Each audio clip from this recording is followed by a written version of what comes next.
యూజువల్గా వైరస్కి అలాంటి లక్షణాలు ఉండవండి. కాకపోతే మనకి లివర్ ఎఫెక్ట్ అయినప్పుడు మాత్రం సో ఇది ఇంకోటి ఏంటంటే హెపటైటిస్ బి రాగానే మనకి ఇంకేదో అయిపోయింది అని చాలా భయపడుతూ ఉంటారు. సో టు బీ ఫ్రాంక్, మీ బాడీలోకి ఒకసారి వైరస్ వచ్చిన తర్వాత లివర్ డ్యామేజ్ అవ్వడానికి 30 to 40 years టైం పడుతుంది. సో మీరు కంగారు పడాల్సిన అవసరం లేదు. యూజువల్గా ఇది ఎప్పుడు డెడ్లీ ఆర్ ఎప్పుడు ప్రమాదకరం అంటే మదర్ నుంచి కొంతమందికి పిల్లలు వర్టికల్ ట్రాన్స్మిషన్ అంటారు.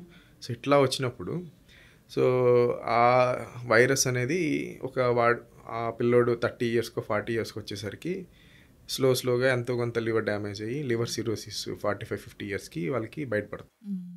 సో ఇలాంటి ప్రమాదకరం. సో మిడిల్ ఏజ్లో ఏదో మనం పొరపాటున టాటూ వేయించుకున్నప్పుడు, లేకపోతే ఇంజెక్షన్ యూజ్ చేయడము, లేకపోతే సర్జికల్ ఎక్విప్మెంట్ వల్ల రావడము, బ్లడ్ ట్రాన్స్ఫ్యూషన్ వల్ల వచ్చి ఉంటే వాళ్ళకి చాలా టైం పడుతుంది.